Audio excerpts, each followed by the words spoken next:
안녕하세요. 제 이름은 진호이고 현대 불교 승려입니다. 제 여정은 수년 전 한국의 작은 산골 마을에서 시작되었습니다.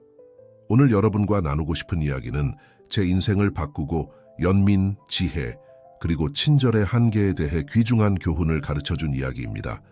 모든 것은 제가 20살이었던 어느 봄날 아침에 시작되었습니다. 떠오르는 태양이 하늘을 분홍색과 주황색으로 물들이고 공기는 벚꽃 향기로 가득했습니다.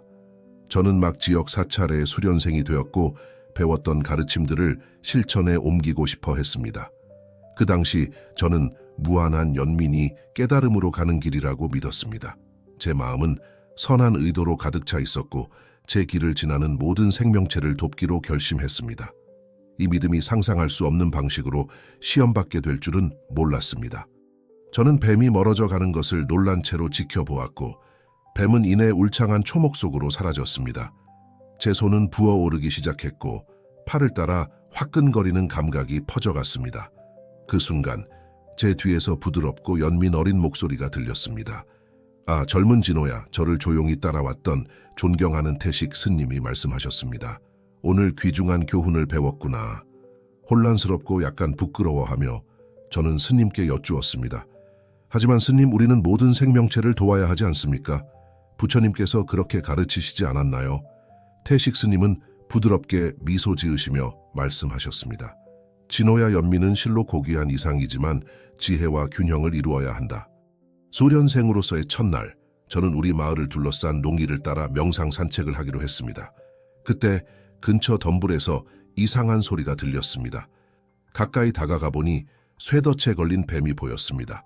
뱀의 가늘고 긴 몸은 고통 속에서 몸부림치고 있었고 까만 눈은 두려움과 도전에 혼합된 표정으로 저를 쳐다보고 있었습니다. 주저없이 저는 뱀을 풀어주기 위해 다가갔습니다. 모든 생명체는 연민을 받을 자격이 있다고 저는 생각했습니다. 부처님의 가르침을 떠올리며 조심스럽게 덫을 열어 뱀이 빠져나갈 수 있게 했습니다. 잠시 동안 뱀은 움직이지 않고 상황을 살피는 듯 했습니다. 그러다 번개처럼 빠른 동작으로 저를 향해 달려들어 제 손을 물었습니다. 고통은 즉각적이고 강렬했습니다. 모든 생명체가 우리의 도움을 받을 준비가 되어 있는 것은 아니며 어떤 이들은 오히려 우리의 도움에 해를 가할 수도 있다. 뱀은 자신의 본성에 따라 행동한 것이다. 우리의 책임은 언제 어떻게 도움을 제공할지 분별하는 것이지. 이 말씀은 제 마음과 가슴에 깊이 새겨졌습니다. 그 후 수년간 저는 연민과 분별력의 균형을 배웠고 이는 제 영적 여정과 세상과의 상호작용에서 매우 귀중한 교훈이 되었습니다. 오늘날 더 경험 많은 승려로서 저는 도움을 제공할 때 주의해야 할 상황이 있다는 것을 이해합니다. 그 뱀처럼 우리의 연민을 건설적인 방식으로 받아들일 준비가 되어 있지 않거나 그럴 의지가 없는 사람들이 있습니다. 수년에 걸쳐 저는 우리 자신의 안녕을 위해 도움을 줄 때 주의해야 할 8가지 유형의 사람들을 식별했습니다. 이러한 세부 사항으로 들어가기 전에 제 이해를 형성한 몇 가지 경험을 더 나누고 싶습니다. 뱀 사건 몇 년 후 우리 마을에서 민석이라는 청년을 만났던 때가 기억납니다. 민석은 항상 문제를 일으키고 다른 주민들과 갈등을 겪는 말썽꾸러기로 알려져 있었습니다. 어느 날 민석이 눈물을 흘리며 제게 와서 도움을 간청했습니다. 그는 인생을 바꾸고 싶다고 과거의 행동을 후회하고 있으며 영적인 지도가 필요하다고 말했습니다. 연민의 마음이 움직였고 제 자신의 변화 여정을 떠올리며 그를 돕기로 결심했습니다. 저는 몇 주 동안 민석에게 조언을 하고 명상과 불교의 기본 원리를 가르쳤습니다. 처음에 그는 수용적이고 심지어 열정적으로 보였습니다. 그러나 시간이 지나면서 그의 행동에서 우려스러운 패턴을 발견하기 시작했습니다. 민석은 자주 제 말을 조작하여 제가 공유한 가르침을 자신의 이기적인 행동을 정당화하는 데 사용했습니다. 그는 점점 더 많은 제 시간과 에너지를 요구했고 종종 부적절한 시간에 사찰에 나타나 제 명상을 방해했습니다. 절정은 민석이 제 이름과 지위를 이용해 마을의 다른 주민들에게서 부당한 혜택을 얻고 있다는 사실을 알게 되었을 때였습니다. 그는 모든 사람들에게 자신이 제 특별한 제자라고 말하며 제 이름으로 말할 권한이 있다고 주장했습니다. 저는 민석의 행동에 대해 그를 컨프런티드하며 그가 진정한 후회와 변화의 의지를 보여주기를 기대했습니다. 그러나 그는 분노로 반응하며 저를 무조건적으로 용서하지 않는다는 이유로 진정한 불교 스승이 아니라고 비난했습니다. 이 경험은 저에게 또 다른 귀중한 교훈을 가르쳐 주었습니다. 어떤 사람들은 성장하거나 변화하기 위해서가 아니라 다른 사람들의 친절을 이용하기 위해 도움을 구합니다. 그들은 마치 감정적인 흡혈귀처럼 주변 사람들의 에너지와 선의를 빨아들이면서도 결코 진정으로 변화하지 않습니다. 이때부터 저는 우리가 연민의 여정에서 만날 수 있는 다양한 유형의 사람들에 대해 더 깊이 이해하기 시작했습니다. 수년 전 저를 물었던 뱀처럼 본성이나 상황으로 인해 진정한 도움에 저항하거나 심지어 적대적인 개인들이 있다는 것을 깨달았습니다. 이 이야기가 마음에 드신다면 채널 구독을 고려해 주세요. 감사합니다. 이제 이야기로 돌아가겠습니다. 시간이 지나면서 저는 도움을 줄 때 주의해야 할 8가지 특정 유형의 사람들을 식별했습니다. 첫 번째 유형은 앞서 언급했듯이 질투심 많은 사람들입니다. 민석과 같은 이 사람들은 도움을 받고 있을 때조차도 종종 다른 사람들의 성공이나 친절을 시기합니다. 질투심 많은 사람들은 처음에는 감사해 보일 수 있지만 그들의 행동 밑에는 항상 묵직한 원한이 깔려 있습니다. 그들은 당신이 그들을 돕고 있을 때조차 당신의 성취를 깎아내리거나 당신의 노력을 방해하려 할 수 있습니다. 질투는 가장 순수한 친절의 행위조차도 부패시키는 독과 같습니다. 영적 지도를 구하러 사찰에 온 여진이라는 젊은 여성이 기억납니다. 처음에 그녀는 제 가르침에 열정적이고 감사해 보였습니다. 그러나 시간이 지나면서 저는 그녀가 끊임없이 자신의 영적 진보를 다른 학생들과 비교하고 있다는 것을 알아챘습니다. 여진은 다른 이들에 대해 경멸적인 말을 하기 시작했고 그들이 받는 관심을 받을 자격이 없다고 주장했습니다. 그녀는 더 헌신적이라며 특별한 대우를 받아야 한다고 주장하며 저의 시간을 점점 더 많이 요구했습니다. 제가 그녀가 개선할 수 있는 영역을 부드럽게 지적했을 때 여진은 분개하며 저를 다른 학생들을 편애한다고 비난했습니다. 이 경험은 질투심 많은 사람들을 다룰 때 명확한 경계를 유지하고 그들의 경쟁의식을 조장하지 않는 것이 중요하다는 것을 가르쳐 주었습니다. 이 경우 연민은 그들이 자신의 질투심을 인식하고 극복하도록 돕는 것을 의미할 수 있지만 그것이 당신이나 주변 사람들을 해치지 않도록 하는 것도 중요합니다. 제가 식별한 두 번째 유형의 사람은 조종하는 사람들입니다. 이들은 자신의 이기적인 목적을 위해 다른 사람들의 친절을 이용하는 데 능숙합니다. 그들은 매력적이고 설득력 있게 보일 수 있지만 그들의 의도는 순수하지 않은 경우가 많습니다. 태준이라는 조종하는 사람과의 인상적인 경험이 있었습니다. 그는 영적 평화를 찾고 있다고 주장하며 사찰에 온 사업가였습니다. 태준은 더 나은 사람이 되고 지역사회에 기여하고 싶다는 열망에 대해 능변하게 말했습니다. 그러나 곧 태준이 사찰과의 연관성을 자신의 공적 이미지를 개선하고 영향력 있는 사람들과 연결하는데 더 관심이 있다는 것이 분명해졌습니다. 그는 끊임없이 저에게 지역사회의 다른 유명 인사들을 소개해달라고 요청했고 자신의 사업을 홍보하기 위해 제 이름을 이용하려 했습니다. 태준의 진정한 의도에 대해 그를 confronted 했을 때 그는 교묘하게 대화를 돌렸고 제 연민에 호소하며 자신의 행동이 단지 지역사회에 보답하는 방법일 뿐이라고 주장했습니다. 감정 조종에 그토록 능숙한 사람을 다루는 것은 큰 도전이었습니다. 이 경험은 사람들의 진정한 의도에 주의를 기울이는 것의 중요성을 가르쳐 주었습니다.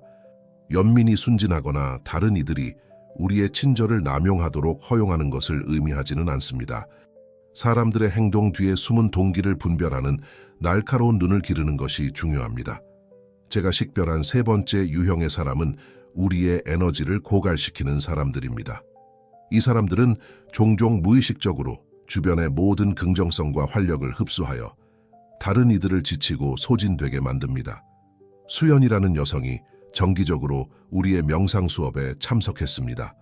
수연은 항상 끝없는 문제와 걱정 목록을 가지고 왔습니다.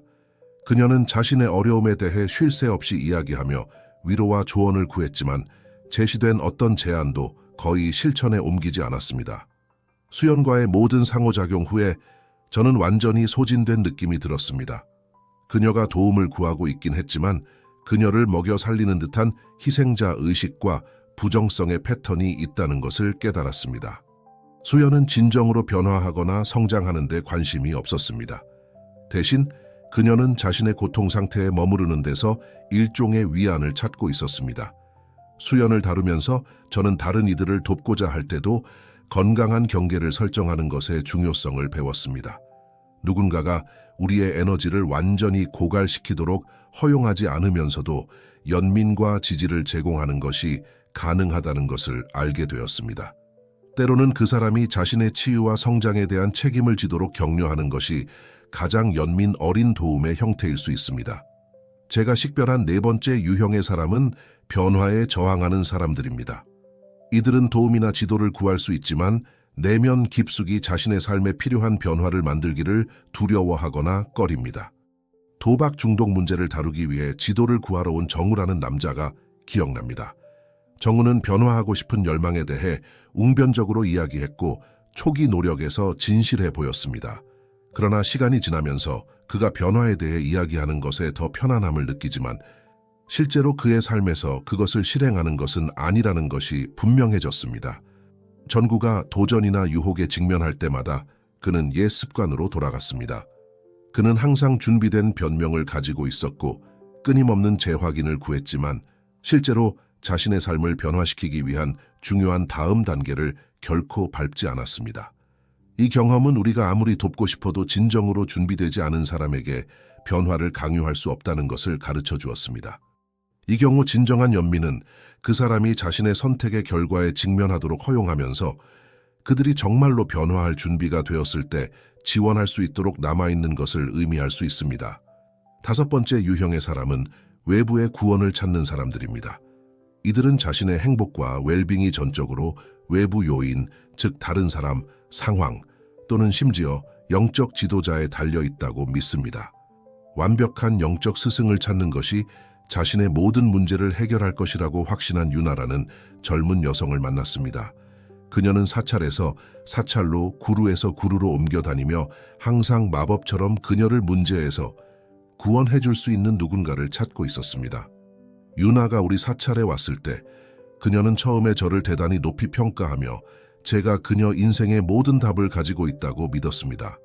그러나 제가 그녀에게 자신의 내면을 들여다보고 자신의 성장에 대한 책임을 지도록 격려했을 때 그녀는 실망했고 빠르게 다음 구원자를 찾아 떠났습니다.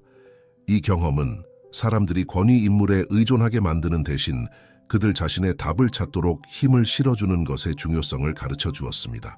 진정한 연민은 종종 사람들을 다시 자신에게로 인도하여 그들 자신의 내적 지혜를 발견하도록 돕는 것을 의미합니다. 여섯 번째 유형의 사람은 지름길을 찾는 사람들입니다. 이들은 진정한 성장과 변화에 필요한 일을 할 의지는 없으면서 빠르고 쉬운 결과를 원합니다. 스트레스를 줄이고 생산성을 높이기 위한 명상 기법을 찾아 사찰에 온 승민이라는 젊은 사업가가 기억납니다. 승민은 영적 수행의 이점을 장기적인 헌신 없이 얻을 수 있는 일종의 트릭이나 해킹이 있다고 확신했습니다. 그는 기본의 중요성을 무시한 채 계속해서 고급 기술에 대해 물었습니다. 제가 간단한 마음챙김 연습으로 시작하여 일상 루틴에 통합하라고 제안했을 때 승민은 조급해하고 좌절했습니다. 이 경험은 일부 사람들이 영성과 개인적 성장을 해야 할 일 목록의 또 다른 항목으로 보며 다음 일로 넘어가기 전에 빠르게 달성해야 할 무언가로 여긴다는 것을 보여주었습니다. 진정한 영적 성장에는 시간, 헌신, 그리고 지속적인 연습이 필요하다는 것을 설명할 때 인내심을 갖고 단호해야 한다는 것을 배웠습니다. 일곱 번째 유형의 사람은 끊임없는 확인을 구하는 사람들입니다. 이들은 너무나 불안하고 승인에 굶주려 있어서 지속적인 재확인에 대한 필요성으로 주변 사람들의 에너지를 고갈시킵니다. 정기적으로 우리의 단체 명상 세션에 참여하던 혜진이라는 여성을 알게 되었습니다. 혜진은 자신의 수행에 대해 끊임없이 피드백을 구했고 제대로 하고 있는지를 묻고 다른 사람들과 자신을 비교했습니다. 그녀는 지속적인 칭찬이 필요했고 특별한 관심을 받지 못하면 눈에 띄게 동요했습니다. 시간이 지나면서 혜진의 끊임없는 외부 확인 추구가 그녀의 진정한 영적 성장을 방해하고 있다는 것을 깨달았습니다. 그녀는 승인을 얻는데 너무 집중한 나머지 자신의 내적 경험과 진정으로 연결되지 못했습니다. 이 상황은 자신감과 자기 수용을 격려하는 것의 중요성을 가르쳐 주었습니다. 혜진과 같은 사람들이 지속적으로 다른 이들의 승인에 의존하는 대신 스스로 확인을 찾도록 안내하는 방법을 배웠습니다. 지원을 제공하면서도 독립성을 격려하는 것은 미묘한 균형입니다. 제가 식별한 8번째이자 마지막 유형의 사람은 책임을 지기를 거부하는 사람들입니다. 이들은 자신의 문제를 만들거나 해결하는데 자신이 어떤 역할을 할 수 있다는 제안에 저항하면서 끊임없이 다른 사람들이나 상황을 비난합니다. 정기적으로 사찰에 와서 자신의 삶에 대해 불평하던 동현이라는 남자가 기억납니다. 동현은 자신의 불행의 원인으로 비난할 수 있는 사람들과 상황들의 끝없는 목록을 가지고 있었습니다. 그의 상사, 가족, 경제, 심지어 날씨까지도요. 제가 어떤 조언이나 관점을 제시해도 동현은 항상 책임을 회피할 방법을 찾았습니다. 이 경험은 우리가 아무리 돕고 싶어도 누군가에게 자신의 삶에 대한 책임을 지도록 강요할 수 없다는 것을 가르쳐 주었습니다. 이 경우 진정한 연민은 그 사람이 자신의 선택의 결과에 직면하도록 허용하는 것을 의미할 수 있습니다. 이는 결국 그들이 관점을 바꾸는 계기가 되기를 바라는 마음에서입니다. 이러한 경험들과 제가 식별한 8가지 유형의 사람들을 되돌아보면서 모든 경우에 공통된 교훈이 있다는 것을 깨달았습니다. 연민을 실천할 때 분별력의 중요성입니다. 지혜가 없는 연민은 우리 자신을 해치거나 무심코 다른 이들의 성장을 방해하는 상황으로 이어질 수 있습니다. 마찬가지로 연민이 없는 지혜는 우리를 차갑고 냉담하게 만들어 다른 이들의 고통에 진정으로 공감하지 못하게 할 수 있습니다. 부처님이 가르치신 중도 종다오는 이 두 측면의 균형을 잡으라고 우리를 부릅니다.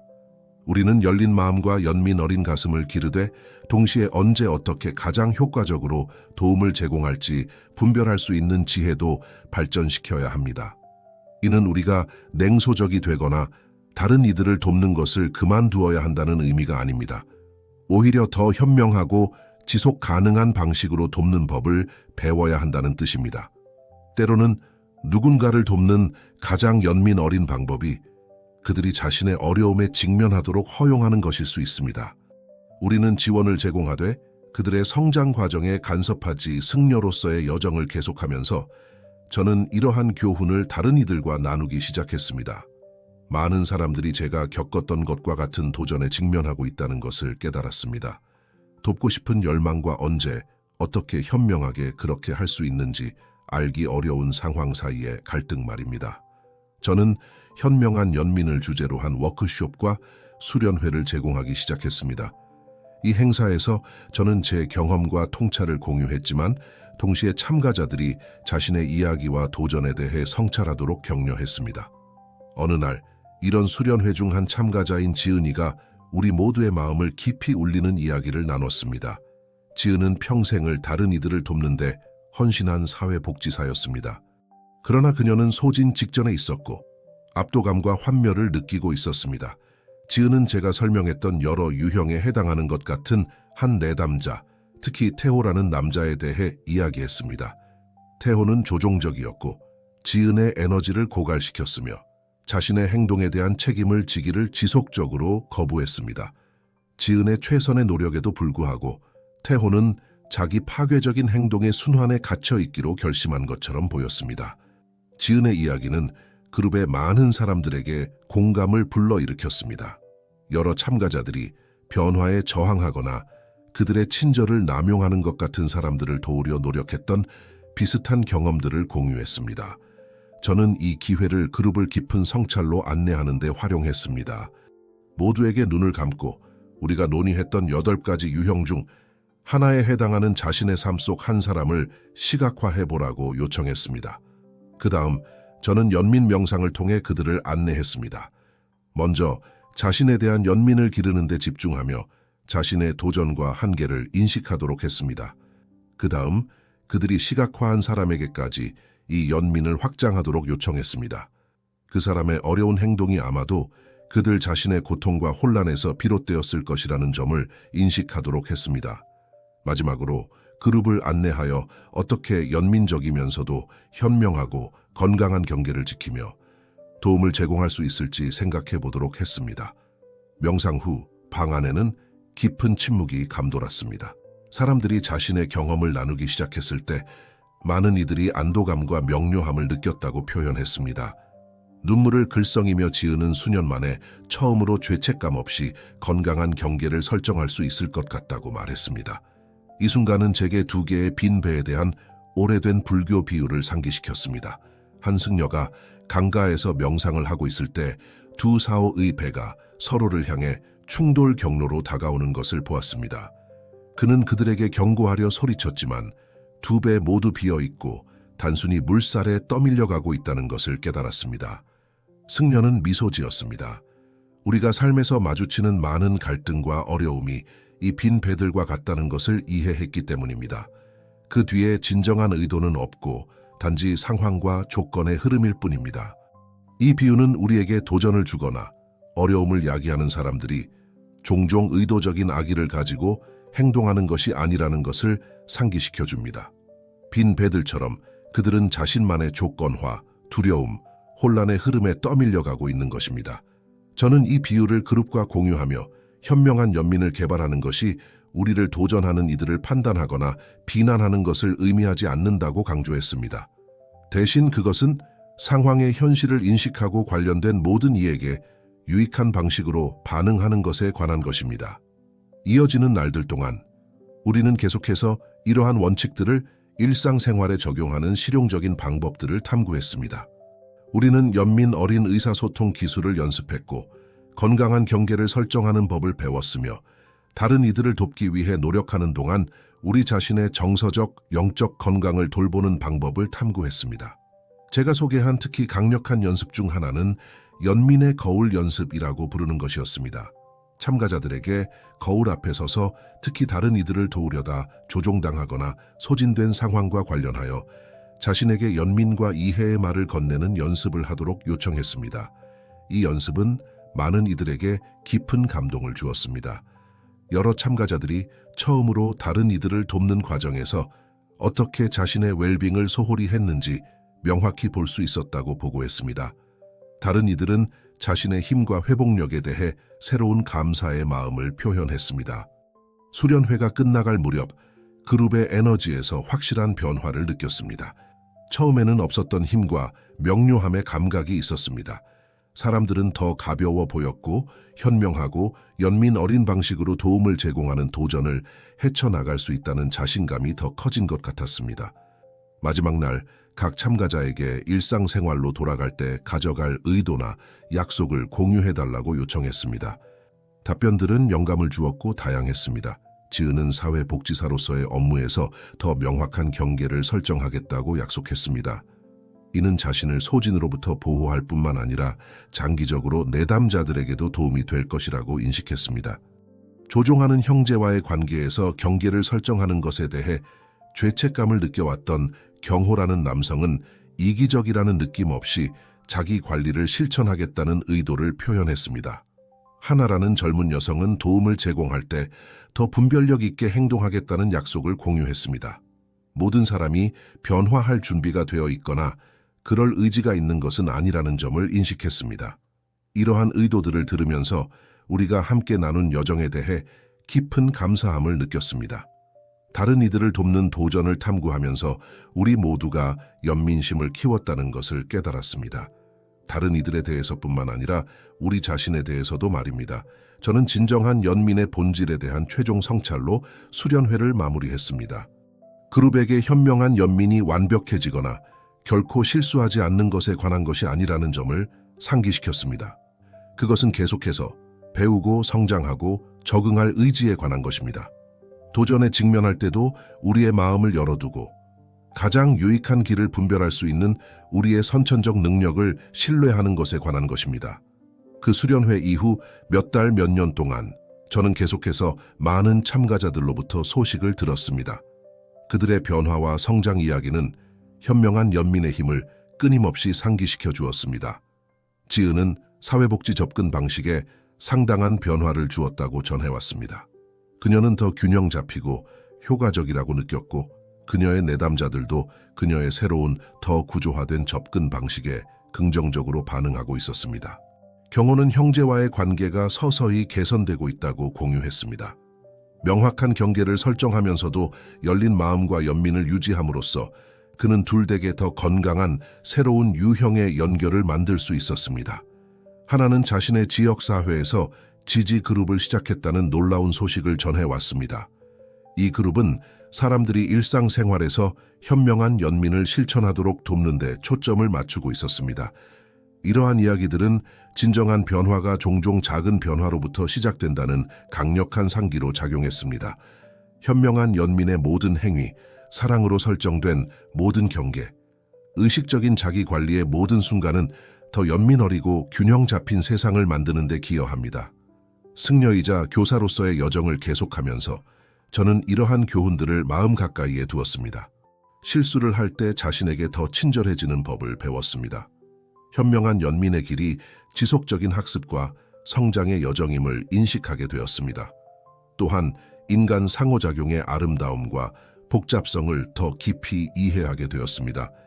제가 식별한 8가지 유형에 해당하는 것처럼 보이는 사람들과의 가장 어려운 상황에서조차 항상 성장과 변화의 가능성이 있습니다. 결국 제가 배운 가장 중요한 교훈은 모든 존재의 상호 연결성에 관한 것이었습니다. 현명한 연민을 실천함으로써 우리는 단순히 다른 이들을 돕거나 우리 자신을 보호하는 것이 아닙니다. 우리는 삶의 전체 그물의 치유와 균형에 기여하고 있는 것입니다. 그래서 소중한 친구 여러분, 이 이야기를 마치며 여러분께 초대의 말씀을 드리고 싶습니다. 여러분 자신의 연민과 도움에 관한 경험에 대해 성찰해 보시기 바랍니다. 어떤 도전에 직면하고 계신가요? 어떻게 하면 여러분의 연민에 더 많은 지혜를 키울 수 있을까요? 그리고 어떻게 하면 이 연민 어린 지혜를 다른 이들뿐만 아니라 여러분 자신에게도 확장할 수 있을까요? 기억하세요. 현명한 연민의 모든 작은 행위는 호수에 던진 돌과 같습니다. 그 파문은 우리가 볼 수 있거나 상상할 수 있는 것보다 훨씬 더 멀리 퍼져나갑니다. 우리 모두가 계속해서 이러한 돌을 던져 전 세계로 퍼져나가는 연민과 지혜의 물결을 만들어갈 수 있기를 바랍니다.